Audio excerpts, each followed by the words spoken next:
इसी बीच एक और बड़ी खबर देहरादून से है। 2 दिनों के उत्तराखंड के दौरे पर अनिल बलूनी कुमाऊं मंडल में 2 दिनों तक रहेंगे। अनिल बलूनी पार्टी कार्यकर्ताओं से मुलाकात करेंगे और बीजेपी के राष्ट्रीय मीडिया प्रभारी हैं अनिल बलूनी। तो बड़ी खबर है, 2 दिवसीय कुमाऊं मंडल के दौरे पर हैं अनिल बलूनी। 2 दिनों तक वो कुमाऊं में रहेंगे, पार्टी कार्यकर्ताओं से मुलाकात करेंगे बीजेपी के राष्ट्रीय मीडिया प्रभारी।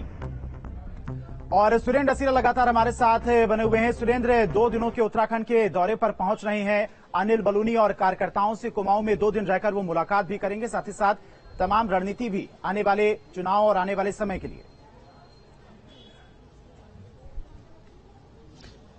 देखिए, बिल्कुल, क्योंकि अनिल बलूनी उत्तराखंड से राज्यसभा के सांसद हैं और भाजपा के मुख्य प्रवक्ता भी हैं और मीडिया प्रमुख भी हैं, और वो थोड़ी ही देर में हल्द्वानी पहुंचेंगे। 2 दिन का उनका दौरा है। इस दौरान कुमाऊं के तमाम जो नेता हैं उनसे मुलाकात करेंगे, कार्यकर्ताओं से मुलाकात करेंगे, उनसे चर्चा करेंगे। प्रधानमंत्री के आगमन से लेकर भी चर्चा होगी, किस तरह से राज्य सरकार काम कर रही है उसे लेकर भी चर्चा होगी, केंद्र की योजनाएं कैसे आगे बढ़ाई जा रही हैं इसे लेकर भी चर्चा होगी। इन तमाम चीजों पर वो पार्टी के नेताओं से मुलाकात करेंगे। 2 दिवसीय ये दौरा है और थोड़ी ही देर में वो हल्द्वानी पहुंचेंगे। सोशल मीडिया एक बड़ा माध्यम है और एक बहुत सफल कारगर भी रहा है बीजेपी के लिए। सोशल मीडिया माध्यम के जरिए जो तमाम योजनाएं हैं सरकार की उनको लोगों तक पहुंचाना, और इसीलिए जो अनिल बलूनी कुमाऊं के दौरे पर पहुंचने तमाम कार्यकर्ताओं से मुलाकात होगी। तो इस बैठक में, इस मुलाकात में जरूर रणनीति बनेगी कि किस तरह से सोशल मीडिया का इस्तेमाल करके लोगों तक सरकार की तमाम योजनाओं को पहुंचाया जाए। देखिए, बिल्कुल, क्योंकि अनिल बलूनी राष्ट्रीय संगठन के मीडिया प्रमुख हैं, राज्यसभा के सांसद हैं, वरिष्ठ नेता हैं और ये जानते हैं कि कैसे संगठन काम करता है, कैसे सरकार की योजनाओं को आगे पहुंचाया जाता है। तमाम नेताओं को इस पर वो फीडबैक भी देंगे, उस पर बात भी करेंगे, और दूसरा उनको ये बताएंगे कि कैसे आपको लोकसभा चुनाव की जो रणनीति है उसके लिए काम करना है, और इसके साथ ही प्रदेश के संगठन में क्या कुछ हो रहा है, सरकार कैसे काम कर रही है, इसका भी फीडबैक लेंगे। इन तमाम चीजों पर भी वो चर्चा करेंगे। दूसरी बड़ी बात यह है कि क्योंकि राष्ट्रीय मीडिया प्रमुख हैं, इसलिए पूरे देश में तमाम चीजों पर जो भाजपा संगठन की ओर से हो, सरकार की ओर से जो भी चीजें की जा रही हैं उसकी विस्तृत जानकारी मीडिया में कैसे पहुंचती है, किस तरह से राज्य सरकार की योजनाओं को आगे बढ़ाना है और केंद्र सरकार की योजनाएं आम व्यक्ति तक पहुंचे, तो ये सारी चीजों को लेकर वो तमाम जो कार्यकर्ता हैं उनसे मुलाकात करेंगे। ठीक है सुरेंद्र, आप लगातार हमारे साथ बने रहिए, आगे भी हम आपके पास वापस आएंगे। इसी बीच एक और बड़ी खबर देहरादून से है। पर्यटन उद्योग बढ़ाने पर सरकार का जोर। पर्यटन मंत्री सतपाल महाराज का बड़ा बयान सामने आया है। राज्य में जल्द हो सकता है पर्यटन पुलिस का गठन। पर्यटकों को सलाह के साथ सुरक्षा की जिम्मेदारी भी रहेगी। प्रदेश सरकार प्रदेश में पर्यटन उद्योग को बढ़ावा देने के साथ ही पर्यटकों की सहायता के लिए हर कोशिश करने में लगी है, और इसी को लेकर पर्यटन मंत्री सतपाल महाराज का यह बड़ा बयान सामने आया है।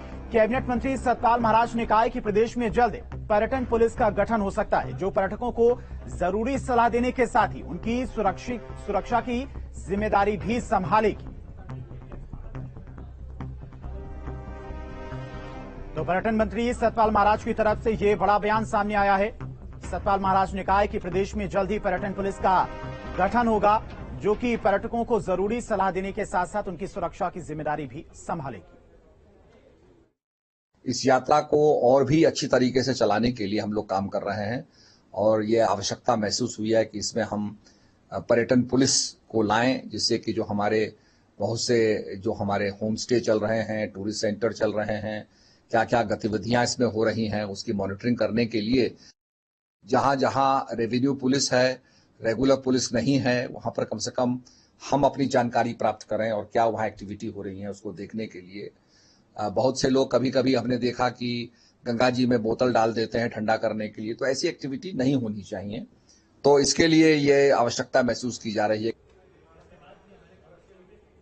और सुरेंद्र असीरा लगातार हमारे साथ बने हुए हैं। सुरेंद्र, कैबिनेट मंत्री की तरफ से पर्यटन पुलिस के गठन की बात हो रही है। पर्यटन पुलिस की बात की जाए तो इस वक्त कितनी जरूरी है पर्यटन पुलिस, और पुलिस का गठन होने के बाद पर्यटकों की संख्या में कितना इजाफा देखने को मिल सकता है? क्या कुछ सहूलियत पर्यटकों को मिल सकती है?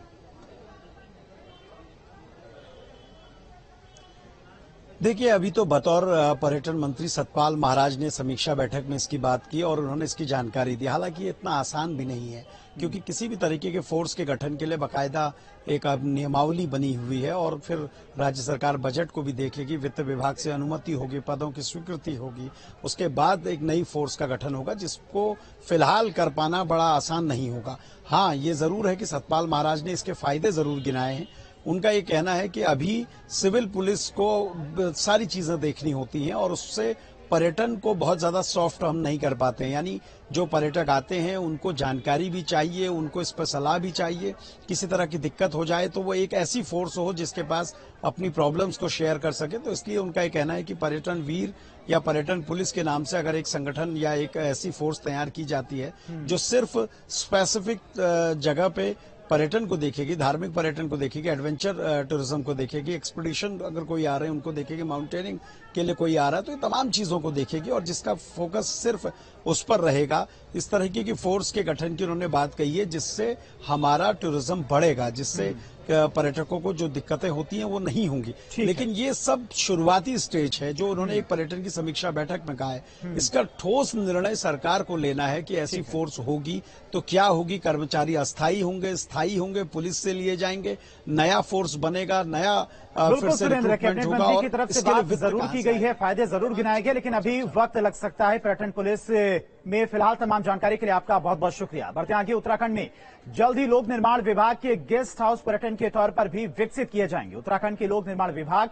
और पर्यटन मंत्री सतपाल महाराज ने कहा है कि लोक निर्माण विभाग के गेस्ट हाउस प्राइम लोकेशन में है, लेकिन उनकी हालत ज्यादा ठीक नहीं है। ऐसे में पर्यटन विभाग उनको ठीक कराएगा, जिससे इन्हें पर्यटन के तौर पर भी विकसित किया जा सके। सतपाल महाराज ने कहा है कि पीडब्ल्यूडी के जो पुराने पुल हैं उनके किनारे भी कैफेटेरिया बनाने की प्लानिंग पर काम किया जाएगा, क्योंकि ये हेरिटेज पुल है और कई जगह लोकेशन बहुत शानदार है। पीडब्ल्यूडी के अंदर हम लोगों ने निर्देश जो दिए हैं वो खास करके इनके जो डायपलेटेड बंगले हैं, पूरी टूटी हालत में हैं, उनका उपयोग नहीं हो रहा है, परंतु ऐसे स्थानों पे हैं जहां से हिमालय का बहुत अच्छा दृश्य देखा जा सकता है। तो ये गांव के अंदर बने हुए हैं, सड़कों के ऊपर नहीं है। तो हम चाहते हैं कि इसको विकसित किया जाए और अपनी इनकम बढ़ाई जाए। तो उस पर विस्तृत चर्चा हुई और निश्चित रूप में कुछ साकार परिणाम हमारे सामने निकल के आए हैं और ये चीजें जल्दी ही हमको मिलेंगी। ये फैसिलिटीज हम डेवलप करेंगे। और हरिद्वार में होगा नेताजी की अस्थियों का विसर्जन। मुलायम सिंह की अस्थियां हरिद्वार में विसर्जित होंगी। 17 अक्टूबर को हर की पैड़ी में दी जाएगी अंतिम विदाई। अखिलेश यादव समेत परिवार और पार्टी के लोग मौजूद रहेंगे। जिलाध्यक्ष सुमित तिवारी ने ये जानकारी दी। नेता मुलायम सिंह यादव की अस्थियां हरिद्वार में गंगा में विसर्जित की जाएंगी। 17 अक्टूबर को परिवार के तमाम सदस्य और पार्टी के तमाम नेता अस्थि विसर्जन के कार्यक्रम में मौजूद रहेंगे। 17 अक्टूबर को हर की पौड़ी में अंतिम विदाई दी जाएगी। अखिलेश यादव समेत परिवार पार्टी के सभी लोग मौजूद रहेंगे।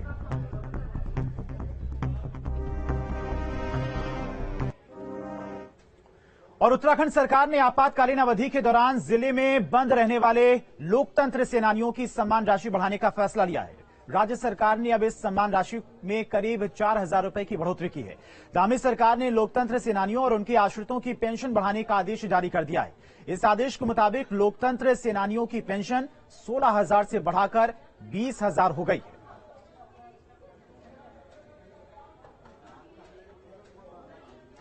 प्रतियोगी परीक्षा की तैयारी कर रहे युवाओं को धामी सरकार ने 3 बड़े तोहफे दिए हैं। दरअसल यूके की परीक्षाएं रद्द होने के बाद इन परीक्षाओं को उत्तराखंड लोक सेवा आयोग से करवाया जाना है। जिन अभ्यर्थियों ने यूके की पिछली परीक्षाओं में आवेदन किया है, उन्हें यूके द्वारा दोबारा कराई जा रही है। परीक्षाओं के लिए आवेदन शुल्क नहीं देना होगा। जिन पूर्व अभ्यर्थियों की उम्र सीमा पार हो चुकी है, उन्हें भी आवेदन करने की छूट मिली है।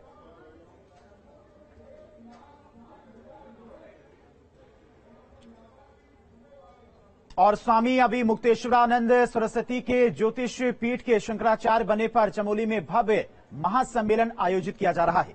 17 अक्टूबर को जोशीमठ में होने वाले सम्मेलन में 3 मठों के शंकराचार्य मौजूद रहेंगे। वहीं से पहले स्वामी अभी मुक्तेश्वरानंद आज उत्तराखंड पहुंच रहे हैं।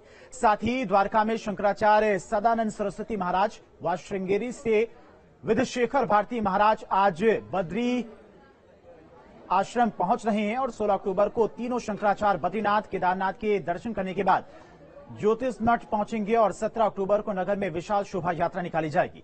इसमें वेद पाठी, ब्राह्मण, साधु संत के साथ साथ स्थानीय लोक कलाकार भी शामिल होंगे। ज्ञात इतिहास में विगत 100 वर्ष में अथवा 200 वर्ष में ऐसा अवसर कभी नहीं आया। इसमें तीन पीठ के जगत गुरु शंकराचार्य जी महाराज एक साथ जो किसी स्थान पर ज्योतिर्मठ में पधारे हैं, तो ये निश्चित रूप से एक सौभाग्य का अवसर है। हम आप सबसे यही अनुरोध करते हैं कि आप आए, तीनों आचार्यों के दर्शन करें, भजन श्रवण करें और विशाल भंडारा में आकर के भगवान के प्रसाद को प्राप्त करें। धर्मांतरण से मुस्लिम से हिंदू बने जितेंद्र नारायण त्यागी उर्फ वसीम रिजवी अपनी धार्मिक यात्रा के दौरान श्रीनगर गढ़वाल पहुंचे। उन्होंने फिल्म आदिपुरुष को लेकर विवादित बयान दिया और फिल्म के निर्देशक पर निशाना साधा। उन्होंने कहा कि हिंदू धर्म की आस्था के साथ खिलवाड़ बर्दाश्त नहीं किया जाएगा। जितेंद्र त्यागी ने कहा कि सैफ अली खान को भी वैसे रोल नहीं करने चाहिए जिससे लोगों की आस्था को ठेस पहुंचे। बिल्कुल हम इसका विरोध करते हैं और शर्म आनी चाहिए इस फिल्म के डायरेक्टर को, इस फिल्म के निर्माता को। पैसा कमाने के लिए इससे अच्छा था फिल्म बनाने के बजाय कोई तवायफ का कोठा खोलने से इस तरह से अपमानित नहीं करना चाहिए। और कृषि उत्पादन मंडी समिति के नए सचिव की सख्ती के बाद व्यापारियों ने समिति के बकाये के भुगतान करना शुरू कर दिया है। कृषि उत्पादन मंडी समिति में लाइसेंस आढ़ती 30 सालों से 1 करोड़ से ज्यादा का बकाया भुगतान मंडी समिति को नहीं कर रहे थे। नए सचिव ने जब सख्ती से कार्रवाई की तो मंडी के खाते में बकाया भुगतान जमा होना शुरू हो गया। ऋषिकेश कृषि उत्पादन मंडी समिति ने करीब 167 लाइसेंस धारक व्यापारी हैं जिन्हें मंडी में दुकान उपलब्ध करवाई गई है। मंडी समिति को किराए के रूप में मिलने वाले पैसे से राजस्व मिलता है, जिससे कर्मचारियों के वेतन समेत कई तरह के खर्च वहन किए जाते हैं। लेकिन मंडी समिति में कई व्यापारी पिछले कई सालों से मनमानी कर रहे थे और मंडी समिति को किराया नहीं दे रहे थे।